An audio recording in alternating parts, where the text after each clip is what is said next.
I'm about to show you how to eliminate no-shows for your sales calls once and for all. And if you don't already know me, my name is Jared Curry and I built 2 7-figure agencies with my partner Matt Shields. There's 11 simple steps to fix your no-show issue fast that no one thinks about. And by the end, you're gonna have the exact blueprint while saving hundreds of thousands of dollars on wasted ad spend. So let's skip the fluff. This is gonna be a super raw video and I'm gonna break it all down on a Google Doc. And after being an SMA for 5 years, booking over 4,600 sales calls, I've cracked the code on no-shows, so you can just copy me and scale to 100K months without the pain. And make sure you watch till the end because that's the most important step. So before we can break down how to actually solve the no-show problem that you might be dealing with the agency, let's first break down the actual cost associated with no-shows. So let's say you have a $60 cost per book call. That means, and you have a 50% share rate, that means you have a $120 cost per live call. So if you have 300 appointments a month, you're spending about $216,000 a year in ads. Now that means you're doing a 50% show rate, or what I also like to call it is a drop off rate, because all these leads just drop off and you do nothing about it. And that means you have about 150 live calls per month, 1,800 calls drop off every single year. That's $108,000 a year in ad waste. And let's say you have a 20% close rate. That means if you miss 360 deals and average cash per sale of $3,000, you have $1,080,000 in missed revenue plus ad waste equates to a total of $1.18 million wasted. That's how much no-shows could be costing you. Do the math for yourself. This is just one example. If your numbers are less, figure it out, right? Plug the numbers in. You have to do the math yourself because you're never going to solve your issues unless you realize how big your issues truly are. So you need to look at the numbers and figure that stuff out. All right. Let's break down the 11 steps that you have to do in order to solve your show rate issue. First and foremost, expectations, right? Guys, let's just be real. Some niches will have better show rates just because of the archetype that you're dealing with. For example, roofers, they're always on the road. They don't use Google Calendar. They're always busy. They barely check their emails or texts versus an eComm owner. They're a little bit more tech savvy. They use a calendar. They know how to open up Zoom, right? Guys, sometimes literally people aren't showing up because they don't even know it's a Zoom call. It's happened to us so many times when we were running the agency, right? So don't change too much up at once. It's like ads, right? You test one thing at a time to see the efficacy. You test it for a month. You see if that's improved show rates, hurt show rates. Honestly, to get a real good test, you want to test it for about 2 to 3 months, right? Because there's always a regression of the mean. Then you want to look at your data, right? What gets tracked gets improved. So every single day, our team is in there tracking the data. They're tracking their close rates. They're tracking cash collection, but they're also tracking their show rates, right? You need to track your show rates to see if things are trending up, if things are trending down.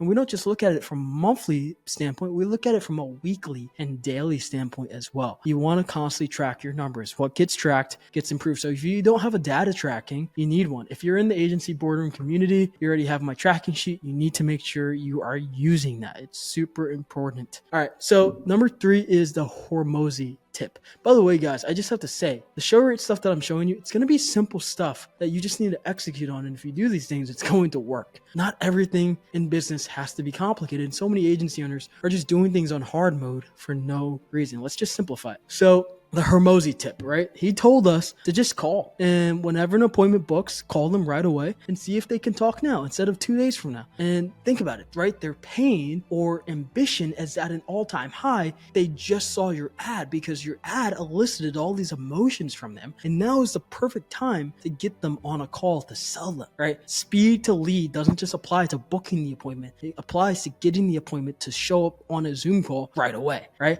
Even if you're just moving that appointment up by 1 day or 1 hour, the chances of them showing up significantly goes up, right? Next is AI reminder videos. It's one of my favorite steps, right? People don't like to no-show other humans. So what did we do? We started showing people that we were, actual humans. So what did? We sent people a video like this. Hey Jared, Richard here from Mr. AI. Noticed you booked a call with me for tomorrow. I'm looking forward to hearing about your business, see if we can help, and speak to you then. Bye.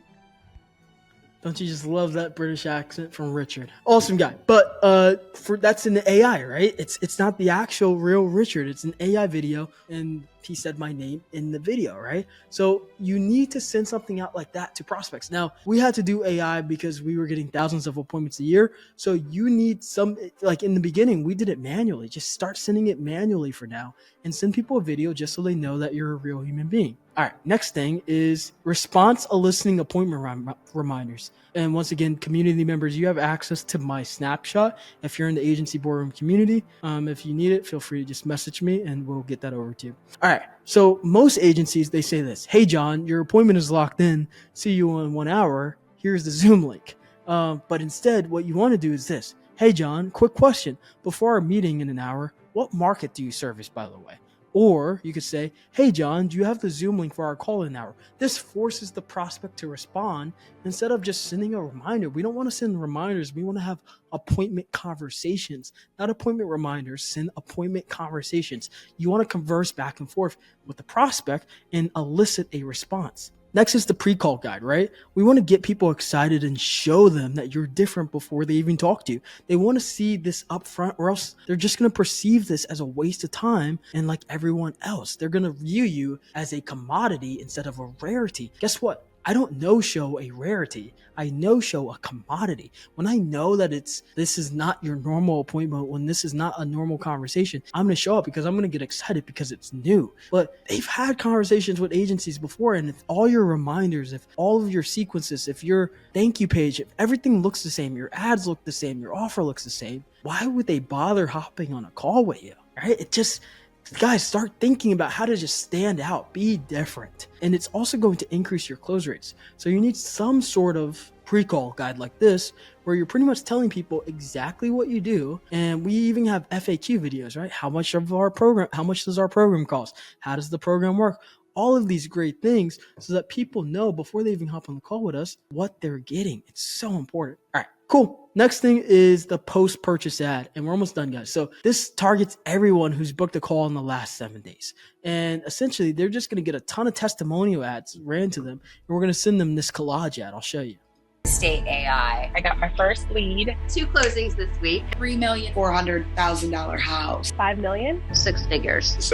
Right? So it's just a ton of social proof where it's undeniable that we're a legit company and that they can trust us, right? So you want to do these post-purchase or post-booking ads where once someone books a call, right, they start seeing more ads from you, not less. Don't take them off your ads, right? Some people, once someone books a call, they remove them from their audience. No, keep them in the sequence so they keep seeing you, right? It's like Coca-Cola. Why do people go and buy Coca-Cola at Walmart when Walmart has their own brand of Coca-Cola that basically tastes the same and it's like 30% cheaper? Well, it's because Coca-Cola has brand value. You have to create brand value. And the way you do that is by constantly being in your ideal customer's face. And the way you do that is just showing them ads consistently, right? Next thing are value-based emails. So these are daily emails showing social proof or giving value away. Every single day, we would send an email, even if someone booked the call, just constantly reinforcing what I mentioned before about building the brand, right? I want them to constantly know me. Push everyone to the free Facebook group to keep them in the ecosystem.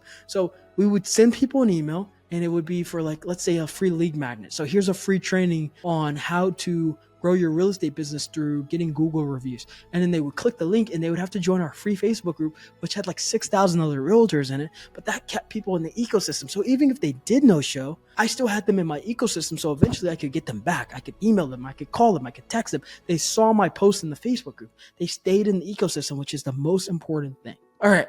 So here's some of these emails, right? This is a social proof email where it's just like image of social proof, image of social proof. It gets cut off, but there's more images that are just a long image of social proof. And we would send these out all the time, right? Next is marketing messaging. This is super important, guys. The girl at the bar, right? Is the girl at the bar going home with the guy who is chasing her? Or is the girl at the bar going home with the guy who's sitting not in the corner like a loner, but sitting in the corner like he's too cool for school? He doesn't really pay anyone any attention, especially the girl, which she's not used to because every other guy is going after her. And now she views an opportunity to chase. People love the chase, right? So we want the marketing message to be the same, where we're the girl at the bar, where everyone's chasing us. We're not the one chasing the girl, right? So many people are chasing clients when you should want the clients to chase you. So you need to change your marketing messaging to perceive yourself as an authority, right? So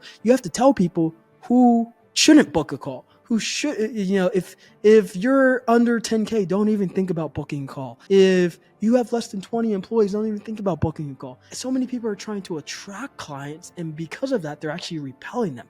You want to repel clients, and by doing that, you're actually going to attract more. It's this weird phenomenon, but it's so true. You want to be very crystal clear with who your ideal client is, and more of those people are going to start coming your way, not less of those people. You have to start being very selective. All right, next thing, guys, this is a real quick bonus. Don't send automated messages from GHL. Send through your cell phone so that they can see the blue text instead of the green text. It's a great tool psychologically, right? So if they see that green text bubble, I know it's probably like some company, it's some automated message, but if I see a blue text, I'm like, oh, is this my friend? I must know this person, because all my friends, most people have iPhones, and most of their texts come up as blue. So you want something like that as well. All right, so guys, this is a Hail Mary. If after all of that stuff just doesn't work for whatever reason, right, it just fails to be effective, you want to double and triple book, right? So double and triple book to free up availability. So instead of taking one appointment per slot, take 2 appointments. Because if you know you have a 40% show rate, the chances of 2 people showing up at the same time is, statistically improbable. So you might as well just double book. That way, you still have the chance to talk to someone, right? And it's actually going to decrease your cost per book call because there's going to be more availability on your calendar. And I did a video on my channel about appointments, about getting 500 SMA appointments. And I talk about this concept about availability. The more availability you have without increasing ad spend, you can actually get more appointments. So you want to double book, you want to triple book if everything else is not working and you're at like a 20-30% show rate and things just aren't working. You're going to have to double and triple book because you need to at least talk to people, or else your agency's never going to scale. All right. Then guys, this is the super Hail Mary, right? Eliminate no-shows completely. Only do live transfers. So don't let people book an appointment. Have people fill out their lead opt-in. Your setters call them, and then they can't schedule an appointment. They have to be willing to talk to a closer right then and there. And then they can get live transferred over to a closer into a Zoom meeting. That way, you never have no-shows ever again. And you're literally just calling leads to see if they're available to chat for a Zoom. That is a super Hail Mary. You'll have 100% show rate because no one can no-show on a live transfer. But that is something you really only want to do if your show rate is just like, it won't go past that 20-30% mark, right?